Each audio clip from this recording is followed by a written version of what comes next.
You see, my elementary school was crazy. We used to play this game called booty tag. Booty tag consisted of grabbing booty. There was none of that tag, you're it.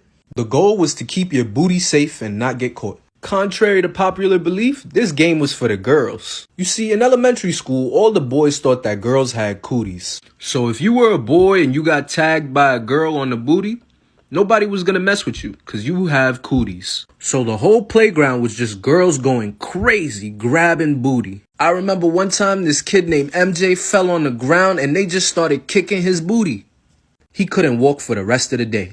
Since I was really fat, I couldn't run away when they were trying to tag me. So I ended up becoming really good friends with this girl named Sierra. She was my only friend because I had cooties since I got tagged. Now me and Sierra became really close. Like we was 8 or 9 years old sharing trauma stories. One day she asked me, yo, do you want to see something? I'm like, yeah, show me.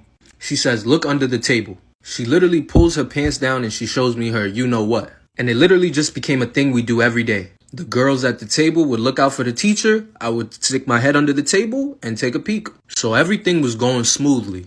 Then boom, Jerry hit. Now Jerry was another loser just like me. He used to get tagged all the time in booty tag. So naturally, me and him became really good friends. What I loved about Jerry is that he always had my back on the playground. If anybody tried to mess with me, Jerry would have been there to knock you out. So I tell Jerry about the Sierra situation and he says that he wants to see. So randomly one day he just sits at my table and he takes a peek with me. Things get crazy after that because Jerry stands up and looks at the girl and asks them if they want to see something. So now Jerry decides to stand up and show the girls his you know what. So I'm completely weirded out. The girls peek under the table, they get their little laughs in, boom. As soon as Jerry goes to sit back down, the teacher taps his shoulder. The teacher was Miss Pesky. With a straight face, she looks at him, she's like, what are you doing? Now we're all in the office and we're all getting interrogated individually. Now me, I remain solid. I don't snitch on nobody. They asked me, were you showing the girls your you know what? I said, no, I wasn't. Now 30 minutes has passed by. Jerry's mom is here and she's pissed off. Now for some strange reason, they let all the girls go. Only me and Jerry got in trouble for the whole table situation. Sierra got to walk free. In the end, I ended up serving 3 weeks of detention. Since I just moved to my new house and we didn't have a phone or internet connection, nobody was able to be contacted at my house. So I didn't get in trouble at home.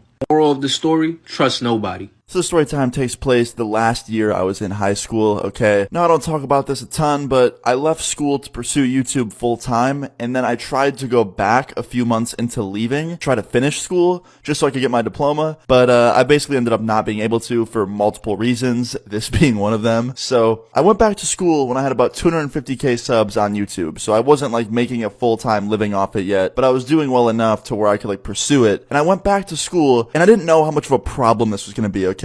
Like when you leave school and nobody knows who you are and you kind of just, go on every day normally, and you come back and you have 250,000 followers. People are, what I like to say, absolute leeches, just clout chasers, okay? Not all of them, okay? Not everybody's like that, but a select few people at my school were, and I should have known it was going to be a huge problem when I went back. And yeah, that's what this is about, okay? So the first week of me being back at school, trying to finish school, there was this girl, okay? Now I'd never talked to her a day in my life. I had never even met her before. We only just kind of saw each other in the hallways. We shared a few classes together, but all I knew about her is she hung out with some people that I did not like. She hung out with this group of people that was just known for getting into shit and trouble and like messing with people. They just weren't my type of people, okay? So one day, in the first week I'm back at school, I walk into school, I go to my locker, I get ready for my day, I grab my folder and what I need out of my locker, and all of a sudden this girl walks up to me. This girl I've never talked to a day in my life. And she's like, hey, I don't mean to be a bother, but like, is this you? And she shows me a photo of myself on Google of Luna YouTuber. And I'm like, yes, that's me. How you doing? And she's like, wow, that's really cool. Like, how long have you been doing that for? I'm like, not too long now, honestly. Like, it just kind of started becoming like a really serious thing for me. And she was like, that's cool. So like, do you make a lot of money off it? And I'm like, not a lot, but enough to like,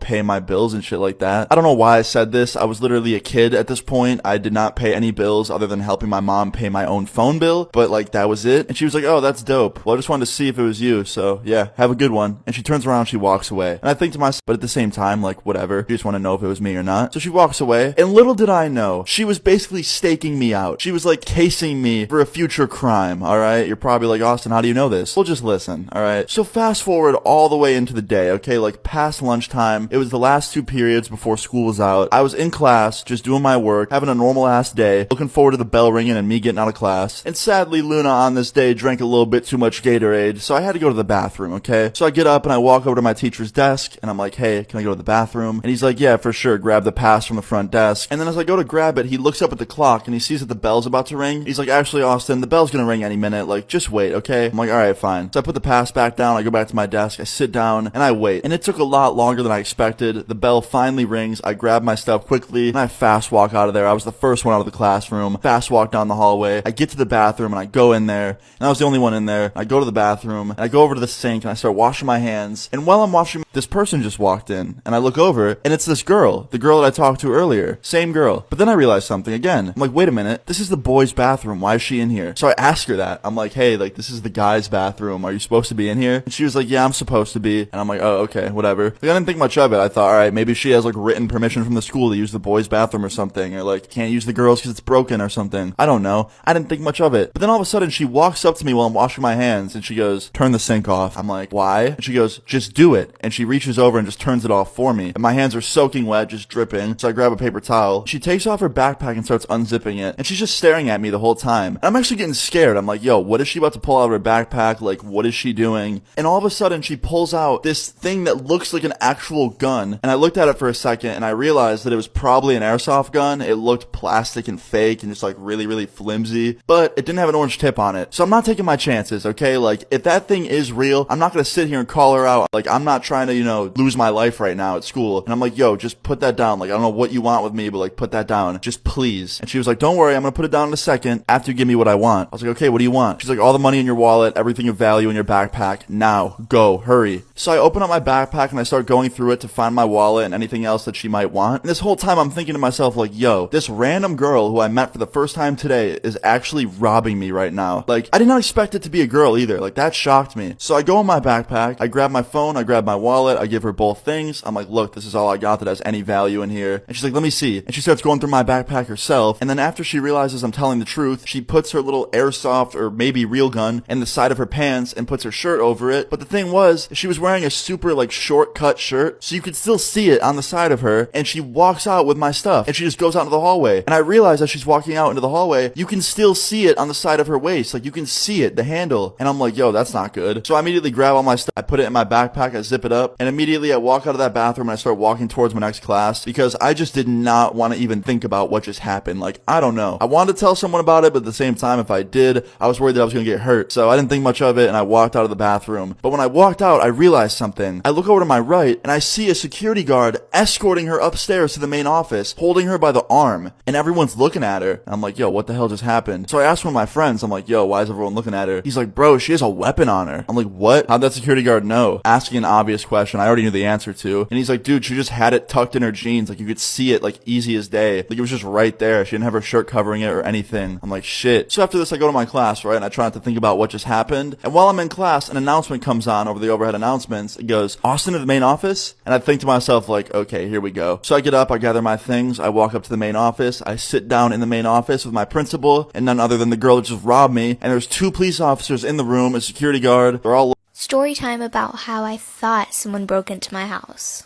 So my mom always babysits this one girl, and sometimes when my mom has to go like run errands or she has to go to the supermarket or something, I take care of the girl. Usually it's only for like half an hour to an hour and a half or something like that, and then I get the money of that hour. But then it was one day and I was babysitting her, and she always does my makeup or she does my hair and stuff, and she was doing my hair. And we record like YouTube videos kind of sometimes, just for fun, because she wants to be a YouTuber when she grows up, so we film like YouTube videos of her like doing my hair and makeup. And we heard a noise. It was kind of a noise of like a squeaky door. We were like, oh my god, what was that? So we ended like the YouTube video that we were doing, and we rewatched the tape. In the tape, you couldn't almost hear anything, just a very light squeak of the door. She was kind of freaked out, but I tried to stay calm for her sake, and I didn't want her to completely like freak out and get super scared. So I just told her that it was nothing and that we can continue making her YouTube videos. By the way, we don't post these videos, they're just for her fun and just to entertain her while I babysit her. She continues doing my hair and makeup, and we're having a lot of fun, and we completely forgot about the sound. Then after about 15 minutes later, we hear another sound. It sounds like two voices talking to each other. It goes on for about 2 minutes of just two voices talking to each other, and then it just stops. At this point, even me was freaked out. The girl I'm babysitting starts getting super scared, so I decide let me put her some Paw Patrol on YouTube so she gets distracted and she won't notice anything else that goes on. I didn't want to go outside of my room to go check because I was literally also scared. Also, I didn't want to call or text my mom because my mom was in a really important meeting and I did not want to distract her, so I didn't text her or anything. And then I closed the door so the girl didn't have to freak out again if she heard any noises. And then a few minutes later, the door started opening.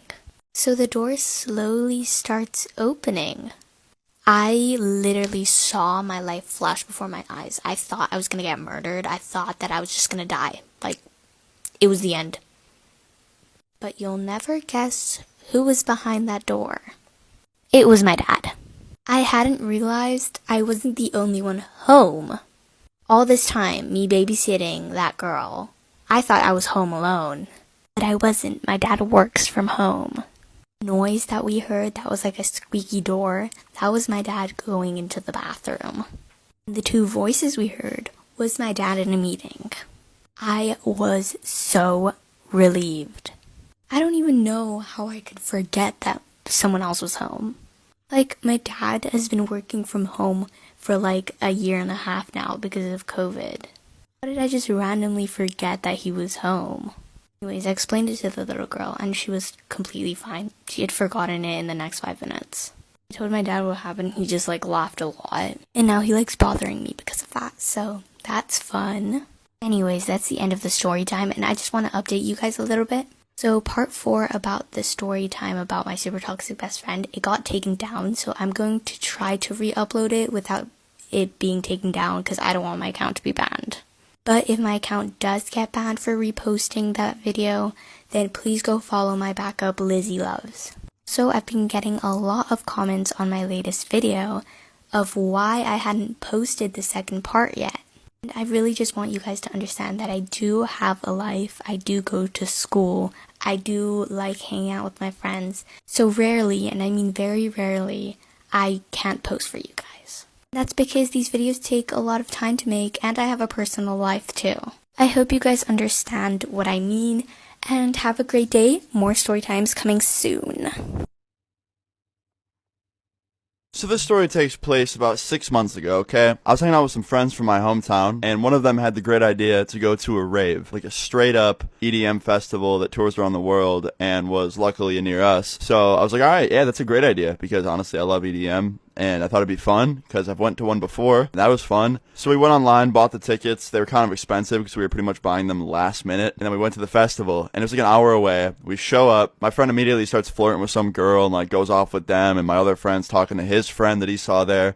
And I'm kind of alone, right? I was like, fuck, this already kind of sucks. Because, I don't know about you guys, but when I go to a concert with friends, I want to, hang out and just have fun with my friends. I don't want to, ditch each other and then go try and make new ones. Because half the people at the festival are either fucked up on Molly, fucked up on alcohol, and it's hard to even talk to anyone. So I'm pretty much alone at this point because they're all doing their own thing. And I'm like, alright, I'll meet up with them later. Fuck it. And I just go into the crowd. I'm like, you know what? Fuck this. I don't even know who was DJing or who it was. I just go into the crowd, start having fun by myself. And all of a sudden, this weird, mosh pit thing starts forming when the drop hits on one of these songs. And, usually I'm not this type of person. I like to sit back. I don't like to go in the crowd. I don't like to be near a mosh pit. I like to just sit and listen to the music and chill. But this kind of concert, this rave thing, there was really no doing that. So I just kind of went full force into this. And this mosh pit thing starts forming, and someone kind of pushes me towards it, and I was like, you know what, fuck it. So I just jump in there and start having fun with everybody, and all of a sudden I see someone that I recognize, right? And he's a little bit older, and he sees me and immediately turns around and starts talking to his wife or his girlfriend or whatever. And I was like, okay, so he clearly doesn't want to be seen by anybody or like have anyone know that he's here. So I kind of walk up to him to talk to him, and he sees me coming, and he quickly walks away from the pit and like goes into the crowd with his wife. And I'm like, yo, and I say his name, and he turns around, and he's just like, oh, hey, Austin, like, what are you doing here? And if you guys couldn't tell by the title, it was my fucking old teacher, like literally from high school. He was one of the assistant teachers that would help me with my homework and some of my classes in 9th grade. And he's like, my daughter likes this kind of music, and I came with her. And keep in mind, this was a really bad lie, because he's got the fucking neon glow-in-the-dark bracelets on, bandana tied around his head, sweating balls, his wife's wearing like this crazy outfit, and I'm just like, nah, I'm not buying this. Like, I know you came here because you like this shit. Like, look at how you're dressed right now. You are in rave mode. And he starts laughing, and his wife like turns around and just walks away, and he goes, no, man, I'm not here for anything else. I'm just here for my daughter. And I was like, well, where is she? Why aren't you with her? And he's like, I don't know where she went. And I was like, dude, be honest, man. What are you rolling off of right now? Like, what drugs are you on? What are you doing here? And he's just like, look, I just wanted to have a fun weekend, get away for a little bit. Please don't tell anyone at school about this. And I was like, dude, where have you been? I dropped out of school a long time ago. Like, I'm not at school anymore. And I wouldn't if I was. Like, trust me, I'm not gonna fucking tell anybody about this. And he's like, you see, Austin, man, like, this is why you were always my favorite student. Like, I owe you one big time. And he gives me a hug. And I was like, a little bit of ecstasy. And I was just like, oh my god, dude, you used to teach me in school. Now you're at a rave going nuts, taking ecstasy. Like, what happened? And he's like, hey, man, had to let loose for a little bit. I was like, hey, dude, I understand it. You're a legend. He's like, hell yeah, thank you, Austin. Like, have a good one. I'm gonna go find my wife. And I was like, all